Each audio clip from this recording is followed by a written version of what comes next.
They built thrones made of starlight and put crowns made from the last breath of dying suns on their heads. But none of them were brave enough to look at her. The Queen of Galaxies sat quietly while empires shook with fear. Her presence was like gravity that bent the world around her. For 3,000 years, no one dared go near the being who controlled black holes like servants and wore clouds of space dust as jewelry. Until one day, a small human child with flower dust on her fingers and her father's kind eyes did something that would change the rules of an entire universe. Before we start, subscribe now so you don't miss more amazing stories like this one. Oh, and before we dive in, tell us in the comments, where are you watching this video from? We love hearing from you and always read every message. The nexus of eternal quartz floated in space between 17 dying stars. Its crystal towers reached into space like frozen screams. Inside its huge halls, representatives from 1,000,000 worlds gathered for the meeting of cosmic powers. A ceremony held once every 1,000 years to watch the Queen of Galaxies make decisions about the universe's most important problems. Maya Chen pressed her small face against the window, her breath making fog on the special glass as she watched creatures of impossible beauty and scariness walk through hallways that stretched beyond what she could see. Her father Jin worked quietly beside her, his cleaning tools clicking softly against the metal surfaces as he cleaned the viewing areas where no important visitor would ever notice he existed. Stay close to the work areas. Little star, Jin whispered in Mandarin, his voice barely heard above the beautiful hum of alien languages. We are shadows here. Shadows do not bother the light. Below them, the grand assembly appeared like a living group of stars. The ethereal collective floated in shape patterns, their bodies see-through streams of liquid silver. The void speakers stood still, their black forms sucking up light itself. The cosmic hierarchs glowed with power that made the air itself taste of electricity and starfire. And at the center of it all, on a throne carved from the heart of a dead star, sat the Queen of Galaxies. She was both scary and beautiful. Her shape shifted between solid, gas, and sometimes pure energy held within the outline of a human-like shape. Her eyes held the depth of black holes, and when she moved, reality bent to make room for her. Waves of gravity rippled outward with each breath, causing smaller beings to stumble and stars to flicker in faraway star systems. Maya had never seen anything so amazing or so alone. The ceremony began with the Herald of Cosmic Law, a being whose voice could break moons, announcing the cases to be judged. Trade arguments between galactic groups, territory wars that destroyed entire star clusters, the fate of species on the edge of dying out. Each ambassador came to the throne with fancy ritual, speaking in ancient languages, offering gifts worth more than most civilizations' total wealth. Yet none dared look directly at the Queen. None dared speak with anything like friendliness or warmth. Maya watched as delegate after delegate bowed down, their voices shaking with wonder and fear. She saw beings who commanded fleets able to rearrange solar systems turned into stuttering children in the Queen's presence. Why is she so sad? Maya whispered to her father in English, the language they used when she felt small and needed comfort. Jin's hand stopped on his cleaning tool. He looked at his daughter, then at the cosmic ruler below, and for a moment his careful mask of being invisible slipped. What do you mean, little star? Look at her hands, Maya said, pointing through the clear window. They're like yours when you miss Mama. Jin's breath caught. Down below, the Queen of Galaxies sat with her hands folded in her lap. And even from this far away, even through all her cosmic power and scary beauty, there was something unmistakably human about the gesture, something lonely. But while the assembly continued its complicated dance of fear and respect, Maya's young eyes saw what 3,000 years of cosmic civilization had missed, the way the Queen's shoulders curved inward. The barely noticeable dimming of her glow when she thought no one was watching. The endless patience of someone who had been waiting lifetimes for a single real moment. And just when the universe seemed certain in its careful distance from divinity, a small hand reached for the emergency food supply Jin always carried in his work pack. The herald's voice echoed through dimensions as he announced the final case of the millennium. A fight over mining rights in the Andromeda spiral that had already killed 12 billion lives. The assembled delegates leaned forward in their fancy floating seats, jeweled and enhanced beings positioning themselves for best recording angles to capture the Queen's judgment for history. Maya's small fingers closed around the homemade cookie wrapped in preservation film that her father always packed with their meals. It was nothing special. Flour, sugar, vanilla, and love baked in the tiny kitchen of their home in the worker sector. The same recipe her grandmother had taught her father, who had taught her during their quiet evenings when the universe felt too big and cold. The mining consortium of Arcturus Prime versus the indigenous bioforms of Kepler 442b. The herald announced, "Your Cosmic Majesty, we ask for judgment on this matter that spans 800,000 standard years of conflict." The Queen of Galaxies lifted her head, and several delegates automatically stepped backward as her attention focused on the case files floating before her throne. Her eyes, swirling whirlpools of collapsed time and concentrated starlight, scanned information that would take smaller minds thousands of years to understand. Maya watched the proceedings with the clearness that only children have, seeing past the fancy show to the deep loneliness at the center of it all.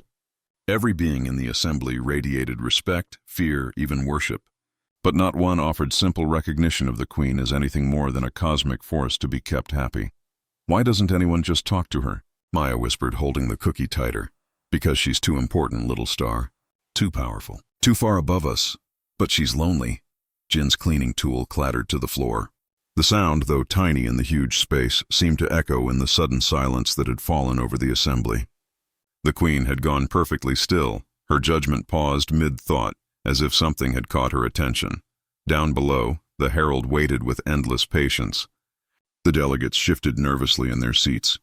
The very air seemed to hold its breath, and Maya, with the fearless thinking of a 7-year-old who had watched her father show kindness to every being they'd met in their travels through the work hallways of the universe, made a decision that would ripple across space and time. She pressed her small hands against the window and called out in the clear, carrying voice of a child who had never learned that some distances were too great to cross. "Excuse me." The entire assembly froze. 1,000,000 beings across 17 star systems stopped what they were doing as the sound of a human child's voice echoed through the nexus of eternal courts.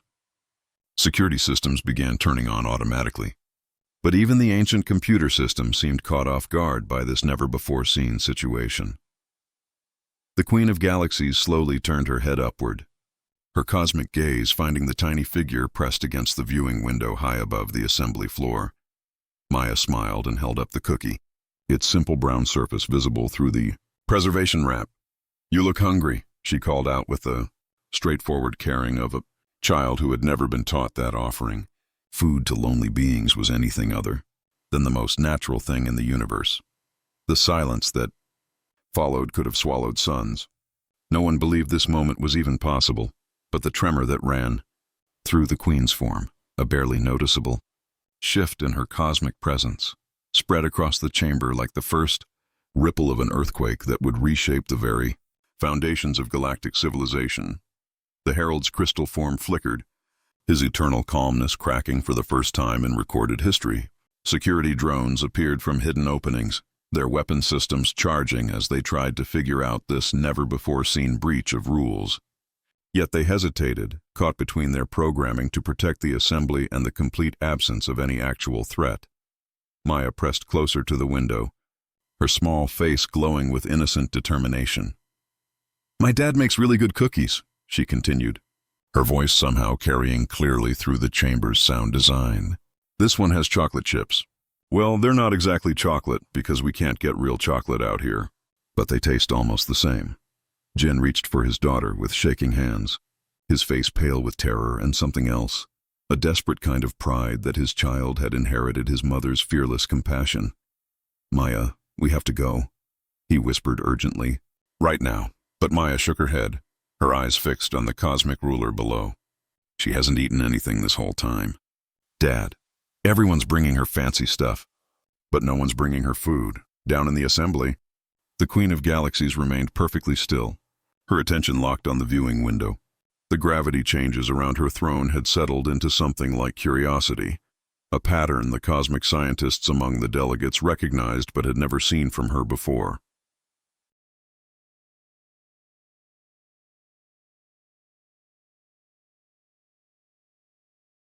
The ethereal collective began vibrating at frequencies that suggested extreme worry.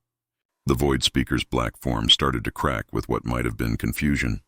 The cosmic hierarchs checked quantum probability computers, searching for examples that didn't exist. "This is unprecedented," the herald managed to say, his voice carrying none of its usual all-powerful authority. "The assembly rules there are no provisions for kindness." Kindness. The voice that interrupted him came from the throne itself. The Queen of Galaxies had spoken, and her words carried the weight of collapsing stars and the gentle warmth of a summer evening on a world that had been destroyed 3 billion years ago. Every being in the assembly turned to stare at their ruler, whose form had shifted to something more solid, more present, more remarkably reachable. The Queen looked up at Maya with eyes that still held the depth of space, but now reflected something that had been missing for thousands of years: genuine curiosity about another being's intentions. "Little one," the Queen said, and her voice now carried sounds that spoke of laughter remembered and tears long shed. "What kind of food do you offer to one who has gone beyond needing to eat?" Maya's face lit up with the joy of successful communication. "It's a friendship cookie," she announced proudly. "My grandma used to make them when people were sad. She said, 'Food tastes better when someone makes it just for you.'" The assembly held its collective breath. In the viewing gallery, Jin felt his heart pounding against his ribs as his daughter did something that the combined military might of 1,000 empires had never dared attempt. She treated the most powerful being in the universe like a person who might appreciate a homemade cookie. And just when the delegates began to process the impossibility of what they were witnessing, the Queen of Galaxies did something that sent shockwaves through the quantum fabric of reality itself. She smiled. Not the terrible brightness that came with her judgments or the cosmic shows of her power, but a simple, almost forgotten expression of warmth that transformed her features into something recognizably, impossibly beautifully human. And in that smile, the assembled representatives of galactic civilization glimpsed a truth that would change everything they thought they knew about power, divinity, and the simple magic of treating others with uncomplicated kindness. The Queen of Galaxies rose from her throne with smooth grace, her movement causing ripples in space-time that made the ancient supports of the Nexus hum with matching vibrations. But instead of the usual terrible majesty that came with her slightest movement, there was something different in her posture, something that spoke of a person remembering how to move through the world rather than above it. "Bring the child to me," she commanded, but her voice carried none of the cosmic authority that typically turned civilizations to ash. Instead, it held the gentle firmness of someone asking a favor rather than giving an order. The security drones froze mid-hover, their targeting systems unable to process a direct order that went against every rule ever written. The herald's form flickered desperately between states of matter as he struggled to find appropriate ceremony language for a situation that had never existed. Jin wrapped his arms protectively around Maya, his work uniform suddenly feeling like the thinnest possible armor against the attention of cosmic forces. "Your Majesty," he began in his careful accented English. "My daughter meant no disrespect. She's young and she doesn't understand." "She understands perfectly," the Queen interrupted, and now her voice carried the warmth of recognition. "She sees what 3,000 years of wisdom have made you all forget." The Queen stepped down from her throne, and with each step, her cosmic glow dimmed to something that no longer hurt to look at directly. Her form became solid into something clearly humanoid, tall and graceful, with features that seemed to shift between the beauty standards of every species present, yet remained uniquely her own. "I am not a force of nature," she continued, speaking to the assembly but looking up at Maya. "I was never meant to be a distant god eating offerings and giving out judgments. I am what I have always been, a person who was given too much power and not enough friendship." The delegates began to murmur among themselves, their carefully maintained calmness cracking as they struggled to match this revelation with thousands of years of established cosmic order. The ethereal collective's shape formations dissolved into messy swirls. The void speakers actually moved back several steps, their light-absorbing forms seeming to shrink. But Maya pressed her face against the window with renewed excitement. "So you do want a cookie?" she called out with triumphant logic. The Queen's laughter filled the chamber, not the terrible sound of cosmic forces in motion, but the genuine delight of someone who had forgotten what it felt like to be seen as anything other than a weapon or a judge. More, than I have wanted anything in 3,000 years, she replied. The transport platform turned on without command, its ancient computer finally finding a rule that fit the situation. The humanitarian rule to help acts of kindness between thinking beings. Jin and Maya rose smoothly from the observation deck, the platform carrying them down through layers of atmosphere shields and ceremonial barriers that opened like curtains before them.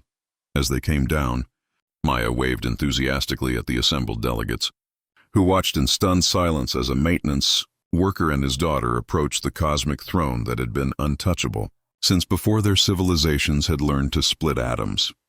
Jin's legs shook as they touched down on the assembly floor, but Maya bounded forward with the fearless confidence of a child who had successfully found someone in need of friendship.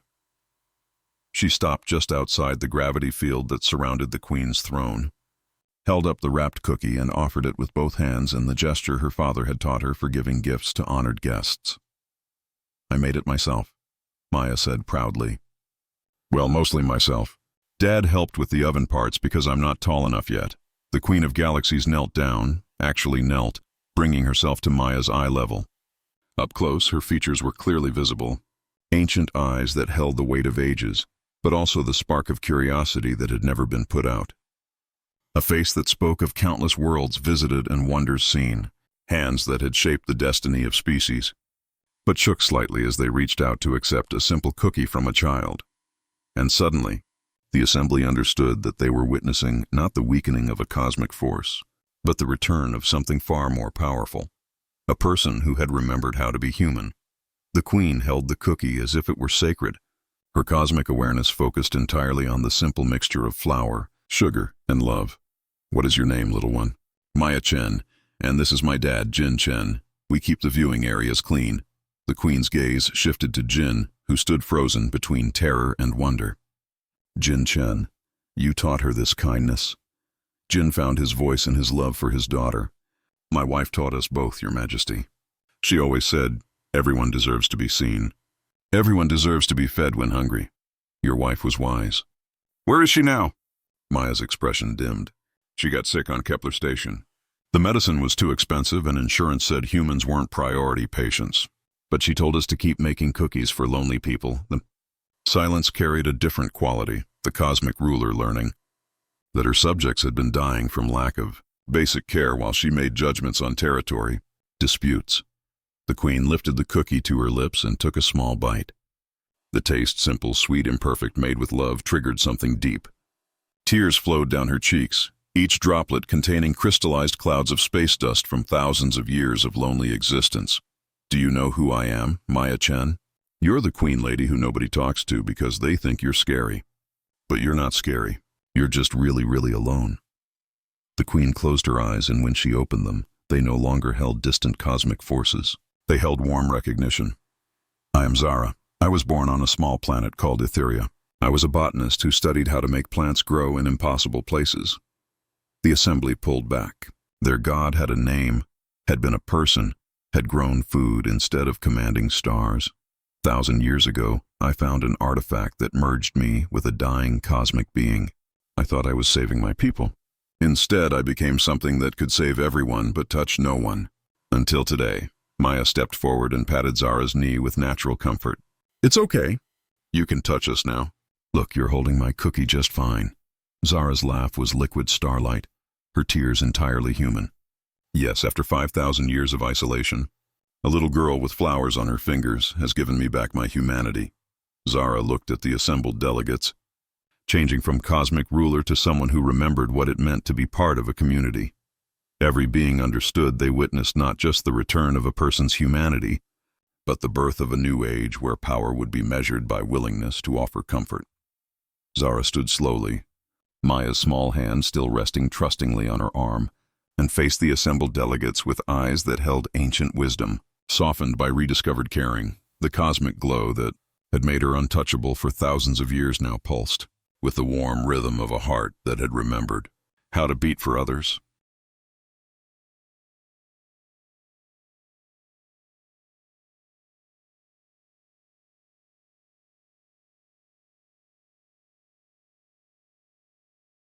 "I dissolve this assembly," she declared, but her voice carried none of the terrible finality that usually came with her announcements. Instead, it held the firm gentleness of a teacher redirecting a classroom that had lost its way, not in anger, but in recognition of what we have all forgotten. The herald's form flickered desperately as he tried to process a command that had no example in the cosmic legal framework. Your Majesty, the cases before us, the disputes requiring judgment, will be resolved through conversation rather than decree, Zara interrupted. Through the radical concept of beings actually talking to one another instead of bowing down before power they're too afraid to question. She knelt down again, bringing herself to Maya's level, and carefully broke the cookie in half. Maya Chen, you have given me a gift beyond measure. Now I would like to give you something in return. Zara held out one half of the cookie. Will you share this with me as friends do? Maya's face lit up with delight as she accepted her half of the cookie. Together they ate in friendly silence while the greatest assembly of power in the known universe watched two people enjoying a simple snack made with love. Jin stepped forward hesitantly, his voice barely heard above the humming of confused technology and whispered alien languages. Your Majesty, Zara, my daughter and I are just maintenance staff. We shouldn't be here. We don't belong. You belong exactly where kindness is needed, Zara replied, standing and placing a gentle hand on his shoulder. Jin Chen, you have raised a daughter who saw through 5,000 years of cosmic theater to recognize a lonely person in need of a friend. That makes you one of the most successful parents in the history of civilization. She turned to address the assembly, her presence now commanding attention through warmth rather than fear. Look around you. Look at what we have built, thrones that separate rather than connect, rules that put fear before caring, a system where a child's medical care is denied while we debate the mining rights of dead worlds. Her voice grew stronger, carrying across the vast chamber. This ends now. The ethereal collective began to pulse with uncertain patterns, their liquid silver forms reflecting the confusion of beings who had organized their entire existence around distance from divinity. What would you have us do? One of them managed to ask, their harmonic voice carrying genuine confusion. How does one simply talk to cosmic authority?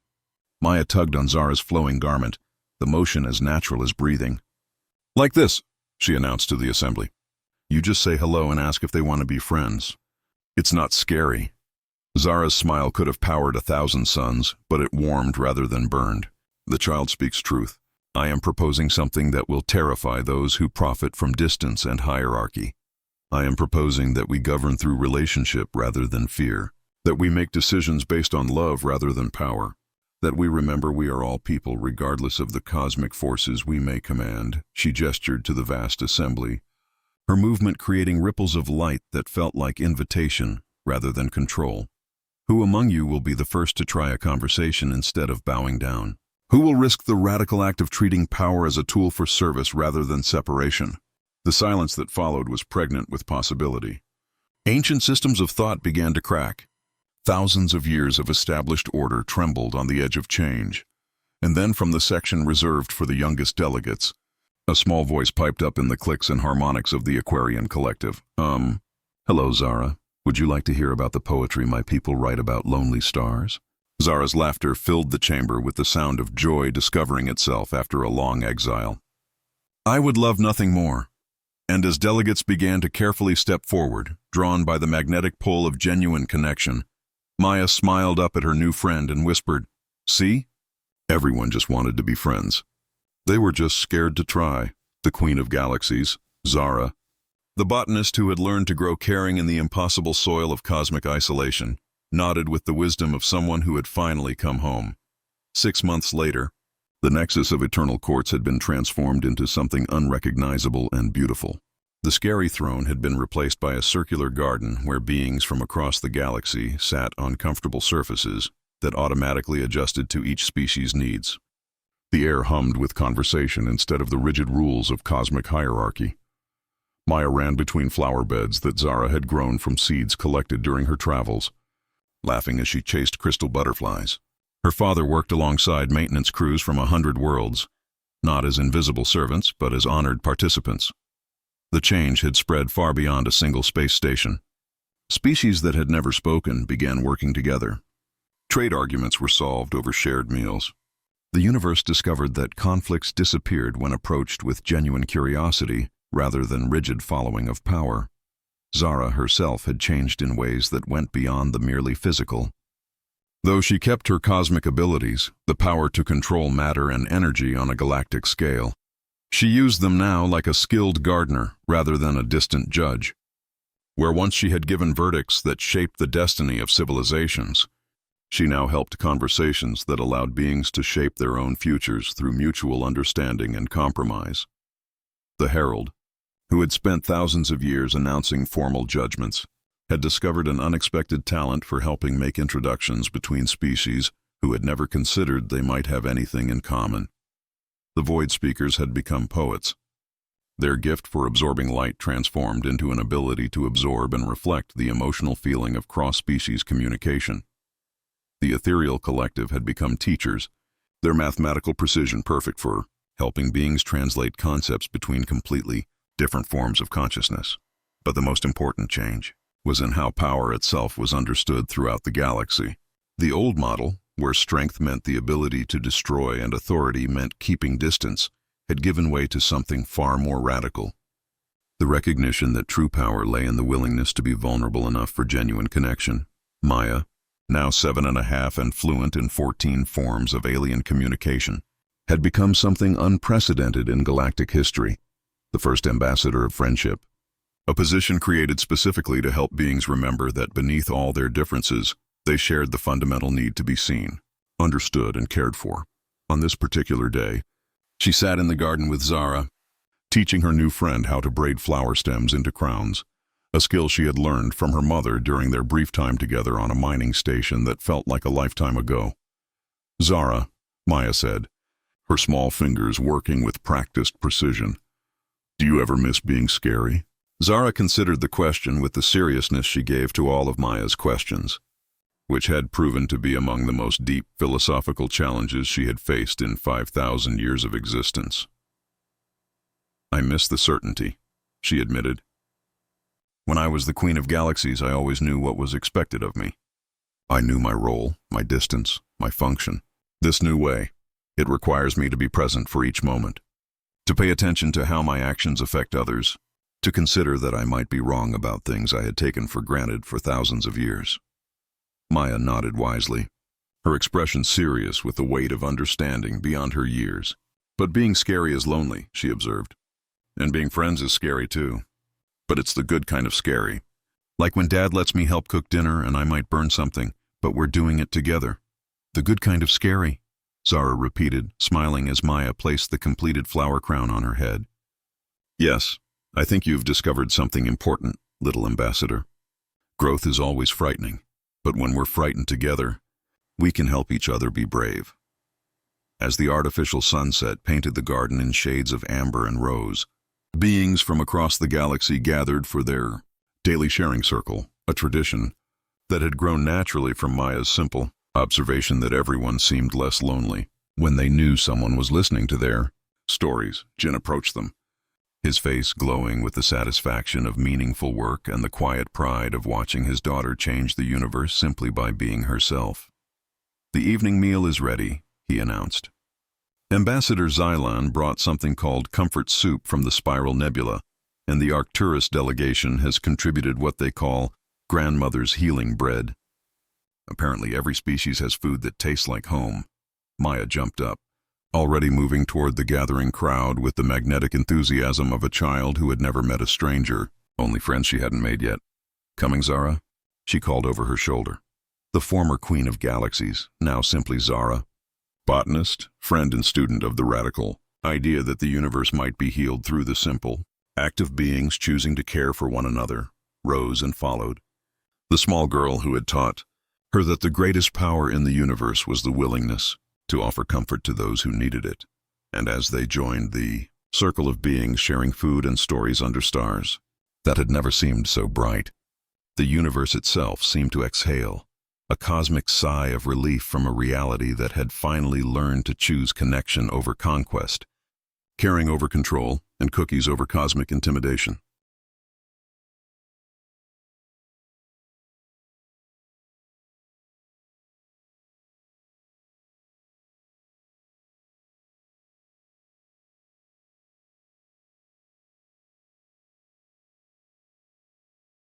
in a universe that had spent forever building walls between its inhabitants. Sometimes the most revolutionary act was the simple recognition that everyone, regardless of their power or position, just wanted someone to notice when they were hungry and offer them something made with love. The galaxy had learned that dignity was not something you earned through control, but something you offered to others through the radical act of seeing them not as subjects or threats or distant objects of policy, but as people deserving of kindness, understanding, and the occasional homemade cookie.